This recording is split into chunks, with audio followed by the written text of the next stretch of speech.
Itu dijelaskan dalam hadis yang sahih, was-shadaqatu burhan. Dan sedekah itu adalah bukti nyata keimanan seseorang. Oleh karena itu kita lihat para nabi-nabi, termasuk Nabi Muhammad SAW sendiri, beliau sangat gemar bersedekah. Menjadikan itu sebagai program utama dalam hidup. Kita sudah jelaskan di halaman 27 ya, beberapa contoh riwayat tentang para pemberi sedekah dan infak. Dan kita bahas bab ini sebenarnya. Orang nomor satu yang kita bahas kemarin itu di awal bab ini adalah Nabi Muhammad SAW. Kami pernah jelaskan, riwayat yang menjelaskan kalau Bapak Ibu yang pegang bukunya di halaman 28 ya, di mana Jabir radhiyallahu anhu berkata, "Ma su'ila Rasulullah sallallahu alaihi wasallam syai'an qattun faqala la." Rasulullah SAW tidak pernah sama sekali diminta sesuatu lalu dia berkata tidak. Jadi belum pernah Nabi SAW mengatakan tidak. Apalagi berbohong, saya tidak punya. Ya. Beliau tidak pernah mengatakan tidak. Tapi beliau tetap memberikan siapapun yang minta sesuai dengan kemampuan beliau. Ini level tingkat sedekah yang paling baik.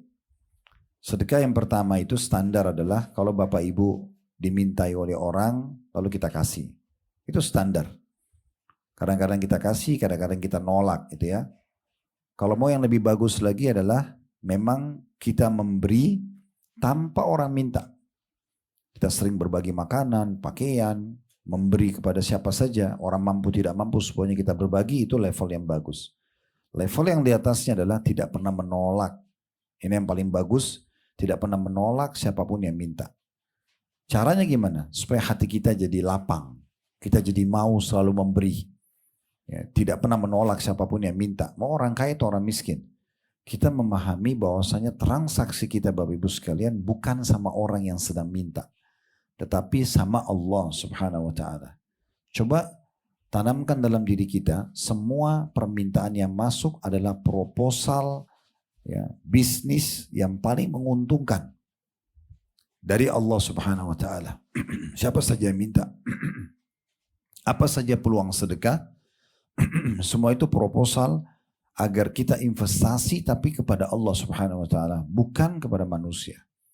Kalau seandainya di pengajian seperti ini misalnya, ada salah satu yang hadir pengusaha sukses dan semua kita tahu dia misalnya.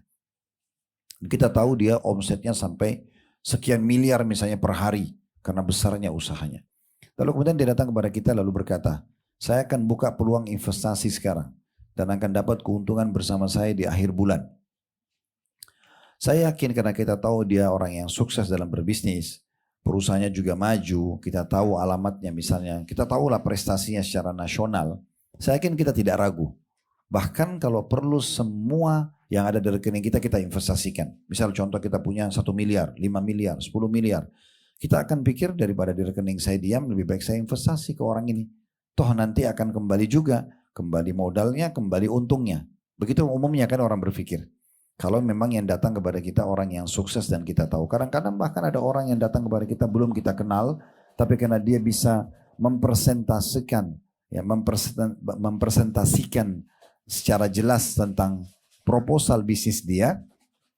Kemudian kita tertarik, kita bisa investasi. Walaupun kadang-kadang susah, kadang-kadang kita gagal. Nah Bapak Ibu sekalian, kenapa kita bisa tertarik dengan manusia yang manusia itu bisa jujur, bisa bohong. Manusia itu bisa sukses, bisa gagal. Sementara Allah yang kita yakini sebagai Tuhan kita dan terlalu banyak bukti-bukti tentang keberadaannya mengajak kita investasi dengan bab sedekah. Sedekah itu investasi dengan Allah. Makanya Allah berfirman dalam Al-Quran, "Man dzalladzi yuqridu Allah qardan hasanan fayudha'ifu lahu adha'afan katsira." Siapa yang mau meminjamkan kepada Allah, siapa yang mau investasi dengan Allah, maka Allah akan lipat gandakan apapun yang dia sedang investasikan itu. Makanya para sahabat luar biasa dalam masalah sedekah ini, mereka bahkan seperti Abdullah bin Abbas, Abdullah bin Umar, kalau mereka radhiyallahu anhum ajma'in, seringkali buka pintu rumah pagi sudah banyak orang miskin yang minta dikasih sama dia. Kalau orang-orang miskin itu tidak datang, ya, maka mereka sengaja mencari di mana mereka supaya bisa sedekah. Supaya bisa sedekah. Ini poin penting ya. Kalau kita kan mungkin ada orang sering minta bantuan nih. Setiap hari minta bantuan. Begitu satu hari dia nggak minta, Anda bilang apa kira-kira? Alhamdulillah dia nggak datang lagi. Misal. Kita gembira karena kita nggak sedekah pada hari itu. Pahami baik-baik, tidak penting siapa menerima, tapi bagaimana sedekah itu tersalurkan. Ini yang kita butuhkan. Karena investasi kepada Allah akan diganti berlipat ganda dan dengan itu dicatat di timbangan amal kita hari kiamat. Ini sudah sering kita sampaikan. Ya, dari awal kita belajar bab sedekah. Tapi akan saya sering ulangi karena tabiat dan pola yang selama ini kita sudah tahunan, belasan tahun, puluhan tahun terapkan. Kadang-kadang susah untuk diubah. Kecuali kita sering ingatkan. Selama Anda masih menganggap sedekah itu mirip dengan pikiran orang kapitalis. Saya punya uang 10 juta, saya bantu orang 1 juta, berarti uang saya berkurang 1 juta. Ya. Selama ini pikiran kita, berarti kita tidak akan pernah investasi. Sekarang kalau kita pikir investasi, kalau saya punya uang 10 juta, ada orang yang tawarin bisnis, minta modal 1 juta, kita tidak akan pernah merasa 1 juta itu hilang. Karena kita pikir itu investasi. Kita yakin dia akan kembali berikut keuntungannya. Itu sama manusia tadi saya bilang. Sama Allah harus lebih kuat keyakinan kita. Nabi SAW mengatakan tidak akan berkurang harta seorang hamba karena sedekah, bahkan akan bertambah. Jadi jaminannya ada. Nah itu gunanya kita membahas buku ini Bapak Ibu sekalian. Jadi kita berharap majelis ilmu kita ini bukan hanya sekedar sebuah teoritis atau sekedar seremoni meramaikan majelis atau testimoni, mau tes-tes saja hadir pengajian. Bukan.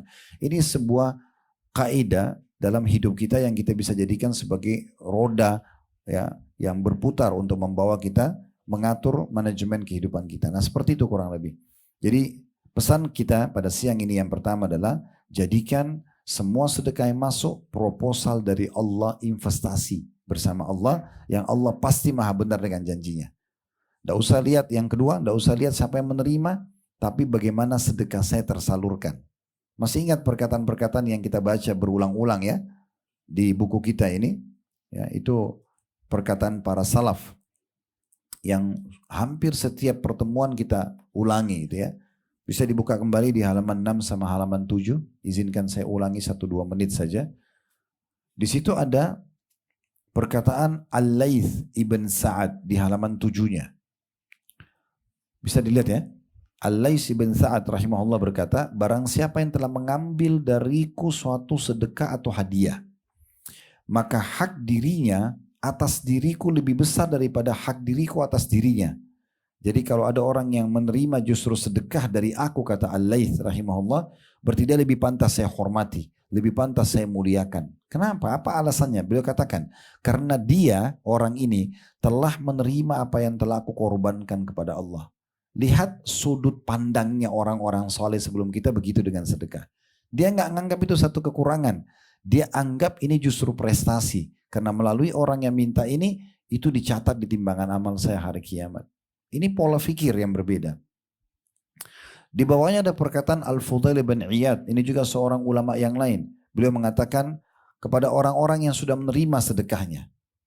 Dia kasih, orang-orang itu terima, pada pergi. Orang-orang susah yang datang minta. Apa yang dia bilang? Mereka, sambil menunjuk orang-orang miskin itu, membawa perbekalan kita menuju akhirat tanpa upah sedikit pun. Hingga mereka meletakkannya di atas timbangan di hadapan Allah subhanahu wa ta'ala. Coba kita garis bawahi perkataan beliau mengatakan, mereka membawa perbekalan kami ke timbangan amal tanpa upah. Kok bisa tanpa upah Ustaz? Kan kita kasih 1 juta dipakai sama dia. Dia pakai beli makanan, beli baju, bayar utangnya. Iya, dia pakai tapi habis. Cuma nilai 1 juta yang kita kasih ke dia itu tidak habis di timbangan amal. Nilainya dia pakai habis, makanya dianggap tidak dikasih upah. Bisa ditangkap pesannya ya. Nah ini pola fikir Bapak Ibu sekalian. Kita harus bentuk pola fikir ini dalam bab sedekah. Dan yakinlah setelah itu Anda akan kaget dengan bagaimana Allah membukakan banyak pintu-pintu berkah dalam kehidupan kita. Ali bin Abi Thalib berkata radhiyallahu anhu, barang siapa yang telah diberikan suatu harta oleh Allah, maka hendaklah ia menyambung kekerabatan dengannya. Justru mulai sekarang begitu terbuka income, ada tambahan bulanan, cari mana kerabat-kerabat kita. Saudaranya ayah, saudarinya, saudaranya ibu, saudarinya ibu, sepupu-sepupu kita, kerabat. Siapa di antara mereka yang butuh bantuan? Kita yang memberi sebelum mereka minta. Itu manfaatnya besar kata Ali. Siapa yang diberikan oleh Allah harta, maka dia menyambung silaturahim, terutama dengan kedua orang tuanya. Memperindah jamuan untuk tamunya, ini sudah pernah kita jelaskan ya. Menolong seseorang yang membutuhkan. membebaskan tawanan, ibnu sabil, orang yang terputus jalan butuh bantuan, orang-orang fakir miskin, para mujahidin. Dan itu satu sisi, dia terus memberi berbagi pada orang, dan satu sisi dia bersabar atas musibah yang menimpa hartanya. Tidak semua investasi untung, tidak semua orang utang bayar, gitu ya. Ada ujiannya harta itu, dan terjadi pada semua orang. Apa kata Ali? Karena dengan semua itu, dia perindah jamuan buat tamu, dia silaturahim keluarga, dia bantu orang miskin, sibuk berbagi, dan juga dia sabar kalau ada ujian terhadap hartanya, maka dia akan memperoleh kemuliaan dunia dan juga akhirat. Ini statement-statement yang menarik ya. Kemudian di bawahnya Abu Hatim rahimahullah, seorang ulama juga berkata, bakhil itu perhitungan untuk diri sendiri dan juga untuk orang lain adalah sebuah pepohonan di neraka. Sedang ranting-rantingnya ada di dunia.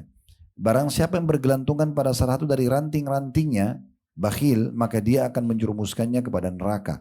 Sebagaimana kedermawanan adalah sebuah pohon di surga, di mana ranting-rantingnya berada di dunia.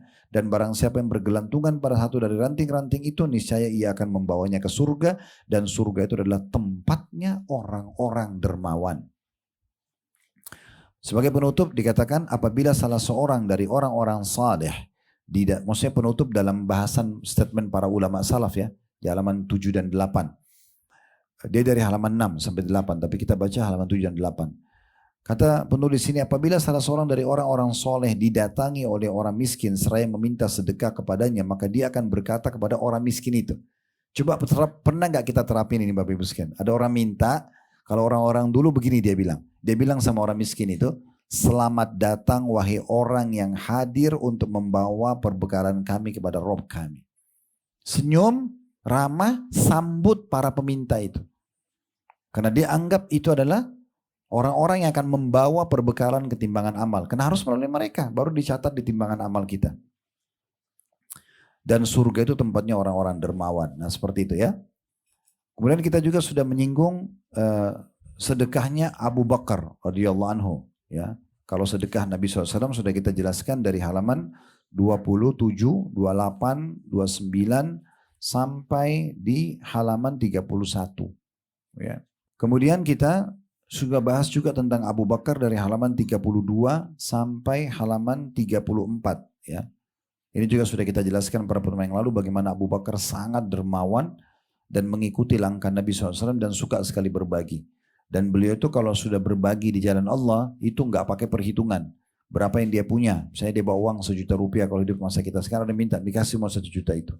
Tentu rumahnya masih ada, bisnisnya masih ada. Tapi dia itu kalau kasih, dia tidak kasih asal-asalan. Tapi dia memberikan maksimal apa yang orang minta, bahkan dia berikan lebih daripada apa yang diminta. Itu sudah pernah kita jelaskan, saya tidak ulangi lagi. Karena sekarang kita masuk ke masalah infaknya contoh orang ketiga Utsman bin Affan radhiyallahu anhu. Utsman sudah kita tahu adalah anak mantu Nabi SAW dan ini satu-satunya laki-laki dari seluruh umat Islam yang Nabi Muhammad SAW suruh kita nikahkan anak perempuan kita dengan dia. Andai saja Utsman masih hidup sekarang, maka berlaku hukum itu. Makanya kata Nabi SAW, wahai muslimin dalam sebuah riwayat, nikahkan anak perempuan kalian dengan Utsman, karena aku tidak nikahkan dia dengan 2 anak perempuanku, kecuali karena perintah dari Allah. Siapa Utsman ini? Sampai Nabi SAW menikahkan 2 anak beliau. Setelah Ruqayyah meninggal, Ummu Kalthum yang dinikahi. Ini kan? Dinikahi. Dan sampai dapat julukan Dzun Nurain.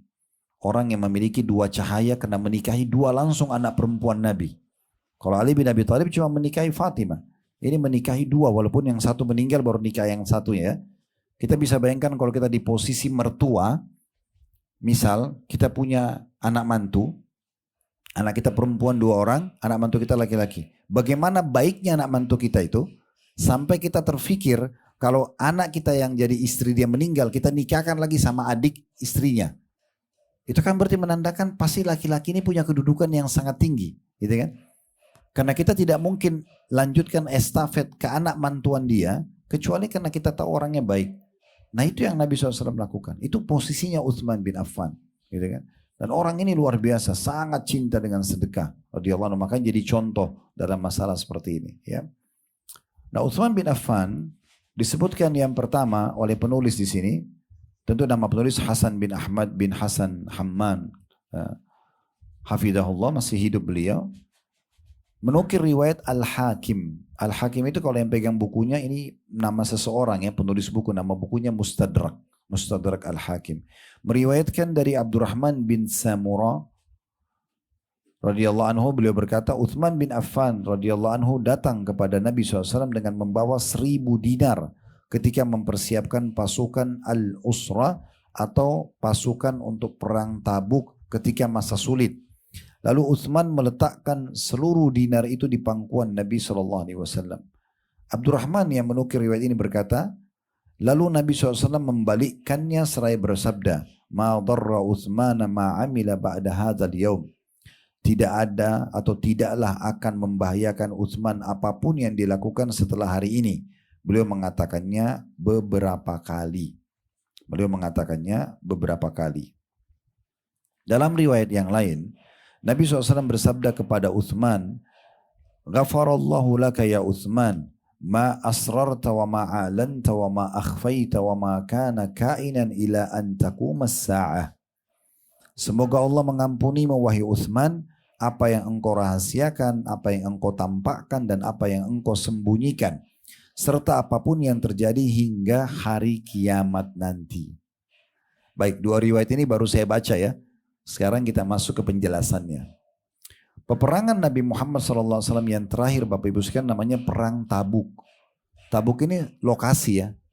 Sekarang pun namanya Kota Tabuk di Saudi. Kota Tabuk. Sampai sekarang di sana masih ada sisa benteng Romawi.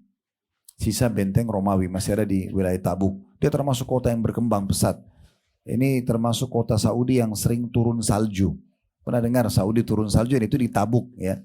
Ya, itu memang dulu wilayah kekuasaan Romawi di masa itu. Nah dulu di situ ada benteng besar dan dihuni oleh Heraklius. Itu kaisar Romawi di masa itu yang berkuasa di masa Nabi Muhammad SAW.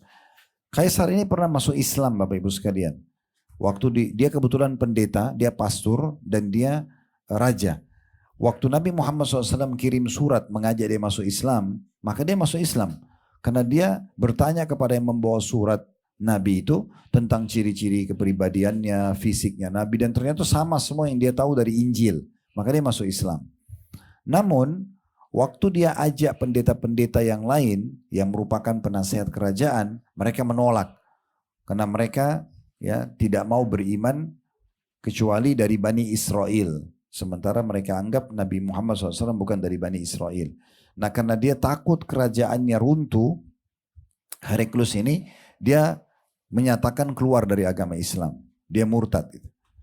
Maka dia bilang sama utusannya Nabi, sampaikan kepada Nabi Muhammad, kalau saya ada di sisinya, saya akan mencuci kakinya. Karena dia beriman, dia yakin itu adalah Nabi gitu ya. Lalu utusan ini pulang lalu membahasakan, lalu kata Nabi SAW, dia telah berdusta. Dia telah meninggalkan agamanya, maksudnya setelah syahadat, hanya karena takut kerajaannya hilang. Padahal kalau dia bertahan, mungkin Allah juga akan pertahankan kerajaannya. Nah, itu di awal-awal setelah kesepakatan Hudaybiyah. Di tahun 5 dan 6 Hijriah, tanggal 6 Hijriah. Nah setelah itu, Bapak Ibu sekalian, di tahun 9 Hijriah, Nabi SAW mengutus pasukan besar, 30.000 orang dipimpin oleh beliau sendiri, mengepung bentengnya Heraklius. Waktu itu jumlah umat Islam hanya 30.000, pasukannya Heraklius itu 250.000. Tapi Heraklius bilang kepada pasukannya, jangan kita keluar menghadapi orang ini, karena saya tahu betul dia Nabi. Kalau kita lawan pasti kita akan kalah. Maka tidak usah kita lawan. Maka Nabi SAW tinggal sekian belas hari di situ mengepung. Lalu Nabi SAW pulang tapi membawa nama harum. Ya, akhirnya hampir seluruh Jazirah Arab masuk Islam pada saat itu. Nah, waktu itu kebetulan perang Tabuk ini ujiannya agak berat.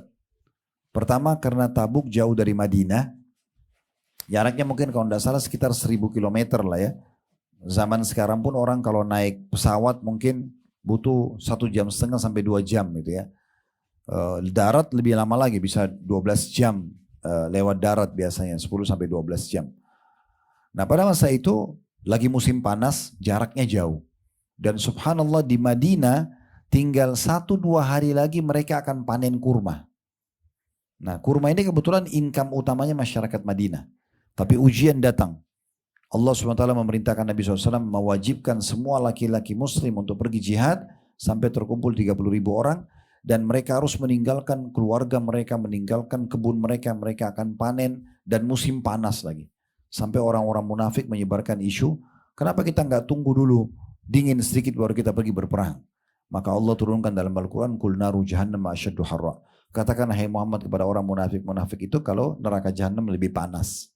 Nah waktu pasukan ini akan berangkat karena jumlahnya 30.000, kemudian cuaca panas seperti butuh ekstra air ya dalam perjalanan gitu ya.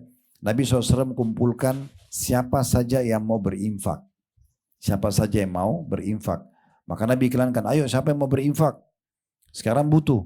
Uthman datang lalu mengatakan, ya Rasulullah saya berinfak dengan 10 ekor kuda lengkap dengan semua perlengkapan perangnya. Jadi kalau kita sekarang itu kayak mobil tank, sudah dengan pelurunya, sudah dengan baju tentaranya segala macam gitu ya. Itu kuda terlatih untuk perang dan sudah siap semuanya. Maka Nabi SAW mengatakan, bagus hai Uthman. Ya. Apa yang kau lakukan ini bagus. Lalu Nabi SAW ikrarin lagi, siapa lagi yang mau menyumbang? Tadi Uthman pikir 10 ini cukup. Ternyata tidak gitu ya. Lalu Uthman mengatakan, ya Rasulullah saya sumbang lagi 10 ekor kuda lengkap dengan semua perlengkapannya. Nabi SAW terima, Nabi mengatakan bagus hai Uthman. Lalu Nabi SAW ikrarin lagi, siapa lagi yang mau menyumbang? Uthman dengar lagi masih ada. Uthman mengatakan, ya Rasulullah 10 lagi. Begitu terus sampai 90. Udah 90 kuda berikut dengan semua perlengkapan perangnya. Nabi masih mengatakan bagus hai Uthman, siapa yang mau nyumbang lagi? Maka Uthman mengatakan, ya Rasulullah di kandang hewan saya tersisa 90 kalau tidak salah 90 ekor kuda saya lengkapkan dengan 10 ekor unta. Jadi genap 1.000 gitu ya.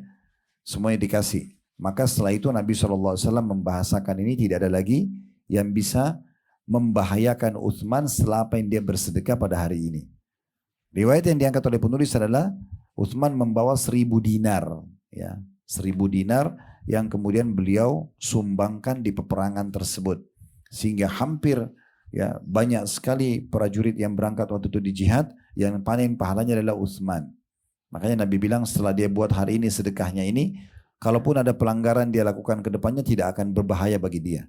Di sini bukan berarti terhalalkan dia berbuat dosa ya, tetapi Nabi SAW menilai sedekahnya Uthman ini yang begitu tulus di jalan Allah dan begitu banyak, membuat dia selamat kalaupun ada pelanggaran dia lakukan. Nah, dia tidak akan berbahaya bagi dia, tidak akan ada murka Allah Subhanahu wa taala. Dalam riwayat lain di sini sudah kita lihat tadi bagaimana Nabi SAW mengatakan, ya Allah ampunilah, semoga Allah mengampuni engkau hai Uthman, apa yang engkau sembunyikan, apa yang engkau terang-terangkan atau tampakkan, apapun yang engkau apa yang engkau rahasiakan, apa yang engkau tampakkan dan apa yang engkau sembunyikan. Dan serta apapun yang terjadi hingga hari kiamat. Maksudnya kalau kau punya pelanggaran pun ke depan sampai menjelang hari kiamat, kalau umur pun masih hidup, maka semua sudah dimaafkan oleh Allah Subhanahu wa taala. Dari kisah ini kita bisa tahu bahwasanya bersedekah bisa menjadi penyebab pembersihan dosa dan mendatangkan ridha Allah Subhanahu wa taala, ya. Riwayat yang lain masih tentang sedekah Uthman bin Affan, Bapak Ibu sekalian rahimakumullah, adalah riwayat Ibnu Umar radhiyallahu anhu di halaman 35 ya. Rasulullah SAW bersabda, "May yashtari lana bi'ra rumah fayaj'aluha sadaqatan lil muslimin, saqahu Allahu yawmal qiyamati minal atash, fashtaraha Uthman faja'alaha sadaqatan lil muslimin."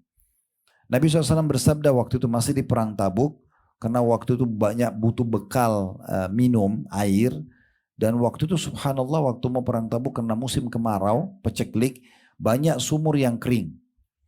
Ada satu sumur orang Yahudi, itu sumurnya banyak airnya. Tapi orang Yahudi ini jual mahal, umat Islam susah, yang tidak punya uang tidak bisa beli air. Maka Nabi SAW bersabda, siapa yang beli sumur itu, namanya sumur rumah ya, untuk lalu dijadikan sebagai sedekah bagi kaum muslimin, maksudnya wakaf gitu ya, maka niscaya Allah akan memberikannya minum yang disebabkan kehausan pada hari kiamat. Maksudnya nanti orang kalau haus hari kiamat, dia justru dapat minum di mahsyar. Lalu Utsman membelinya, kemudian dia menjadikan sedekah untuk kaum muslimin. Dalam riwayat lain tentang masalah sumur ini, siapa yang membeli sumur rumah baginya surga. Maka Utsman langsung datang ke sana negosiasi. Saya pernah hitung-hitung kasar, kalau tidak salah harganya 6 miliar uang Indonesia, uang kita sekarang, di masa sekarang. Itu harganya sumur tersebut. Sampai sekarang tidak ada sumur harga 6 miliar. Saya mahal sekali gitu ya. Sumur yang biasa yang pernah kami alokasikan melalui yayasan kami, yang paling mahal itu mungkin harganya 100 sampai 150 sampai 200 juta. Itu karena dalam sekali harus digali, karena daerah bebatuan gitu ya. Itu maksimal. Ini sampai 6 miliar. Kita bisa bayangkan pada saat itu ya. Dan Utsman beli hanya untuk mengejar surga. Janji Nabi SAW, beli sumur itu, wakafkan umat Islam, maka dia akan menjadi atau dapat jaminan surga. Utsman bayar, lalu diwakafin. Dan sampai hari ini sumur itu masih ada di Madinah. Dikenal dengan sumurnya Utsman. Dan di sekitarnya ada kebun kurma, itu juga punya Utsman. Dan sampai hari ini masih produksi. Masih ada buah kurmahnya gitu ya. Nah itu yang bisa diambil dari kisah ini tentunya. Ini berarti menandakan Utsman bin Affan tidak hitung-hitungan lagi bersedekah jalan Allah. Dan dia ingin bersedekah apa yang dia tawarkan oleh Nabi SAW. Cuma juga Bapak Ibu tahu sedekah dengan air ini termasuk sedekah yang paling afdal ya. Ada satu orang kisah salafus saleh dulu, beliau pernah punya masalah tidak selesai-selesai, maka ada seorang ulama yang ditanya, maka ulama itu mengatakan cobalah berbagi minum pada orang, ya, terutama di musim panas gitu ya. Maka dia pun akhirnya meletakkan kalau kayak kita sekarang itu dispenser mungkin ya, mungkin sederhananya gitu supaya mudah difahami, di depan rumahnya yang dibuat waktu itu masih belum ada dispenser, dia pakai kendi dari tanah, kalau air ditaruh dari tanah merah itu biasanya dingin, jadi dingin, ditaruh sama dia, kemudian diberikan minum gratis siapapun yang lewat. Ya. Ini pernah kami buatin program di yayasan, dan ini menarik kalau Bapak Ibu bisa terapkan ya, tidak harus melalui yayasan kami, tapi kami ada program ini, itu kita membeli filter air, ya lihat dah galon isi ulang, ya itu satu set semuanya. Kalau biasa kalau isi ulang itu ada terlihatan filternya ada 4 atau 5, orang isi cuma 5.000 rupiah gitu ya isi. Nah itu semua alatnya itu sekitar 60 juta, 60 jutaan kalau nggak salah itu udah jadi semuanya gitu ya. Nah itu di yayasan kami buat program itu, kita datang ke setiap RT cari masjid yang ada di situ, kemudian kita kerjasama di masjid itulah kita buat filter itu, sehingga masyarakat di sekitar boleh ambil air gratis. Itu kan layak minum, apalagi kalau cuma sekedar dipakai untuk kebutuhan mandi dan segala macam gitu ya. Karena dia air tanah dikelola langsung dengan filternya jadi layak minum, sehingga itu manfaatnya besar sekali. Itu bisa dikeroyokin, bisa juga individu yang melakukan gitu ya. Ini manfaatnya besar, ini manfaatnya sangat besar. Nah intinya sebenarnya sih makin banyak kita sering berbagi air makin bagus gitu ya. Makanya kalau lagi haji biasanya kalau Bapak Ibu ikutin di Uhud Tour kami buatin program. Di umroh pun sama ya. Tapi kalau haji itu karena kita di kemah di Mina itu pada saat pulang dari jumroh pasti saya akan ajak jemaah. Kami ada insya Allah di medsos kami sudah kami angkat program itu, bisa dilihat. Kita mampir ke kios-kios yang ada di sekitar jumroh itu. Saya biasa blog, saya langsung datang ke pemiliknya. Ada berapa banyak minuman ada di sini. Misal dia bilang ada 1.000 botol air atau 5.000 botol air. Saya blok semuanya ya. Saya sama jemaah mau beli, ini nggak ada yang bayar lagi. Kita bagi cuma-cuma. Nah alhamdulillah saya ajak semua jemaah Uhud, ayo. Alhamdulillah jumlahnya juga ratusan orang, hampir 200 orang. Ayo semuanya Bapak Ibu ikut, berapa saja terserah. Mau 5 real, 10 real, 100 real terserah. Dan alhamdulillah banyak ikut sampai ribuan real.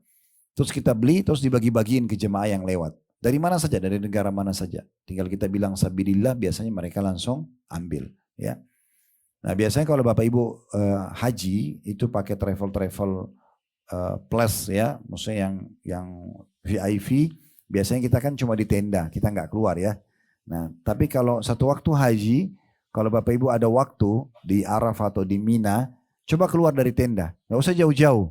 Mungkin keluar 100 meter lah maksimal dari tenda, 50-100 meter, jalan aja. Keluar nanti kembali lagi. Pasti Bapak Ibu akan temukan banyak sekali kontainer di jalan itu bagi-bagi minuman gratis. Nah itu biasanya yayasan-yayasan sosial yang ada di Mekah, itu mereka bukan jualan sih di sini ya, tapi mereka tawarin kegiatan itu. Kita bisa bayar.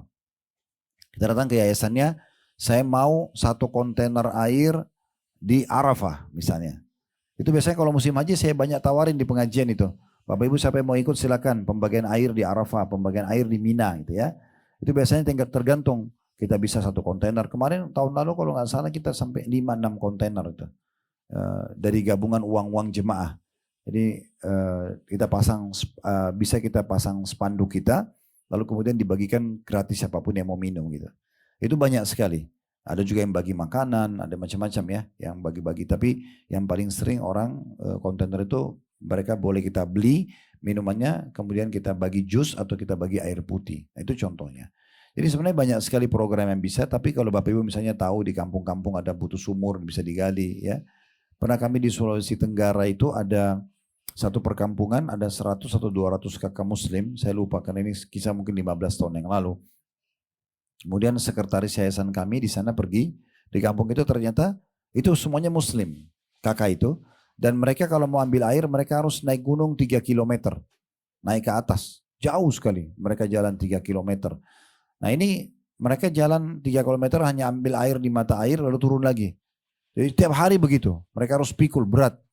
Lalu setelah sekretaris kami datang ke sana, jazakallahu khair, Ustadz Marwan, beliau memang bolak-balik Makassar dan Kendari gitu. Nah dia ke sana langsung dia bilang, Ustadz setelah saya lihat ini sebenarnya bisa kita tinggal pasang pipa. Jadi sumber mata air itu kita tutup, kemudian kita buat pipa, pipa itu jalan sampai ke masjid aja, di bawah, 3 kilometer. Biayanya kalau tidak salah waktu itu sekitar, lupa saya, mungkin 30 sampai 20 sampai 30 juta pipanya itu. Terus diturunkan sampai ke masjid 3 kilometer, nanti masyarakat tinggal ambil dari masjid saja. Alhamdulillah berjalan. Setahu saya sampai hari ini masih berjalan itu. Nah ini contoh-contohnya. Jadi memberikan minum dan air itu sedekah yang luar biasa. Ya, sedekah yang luar biasa. Baik lanjutannya,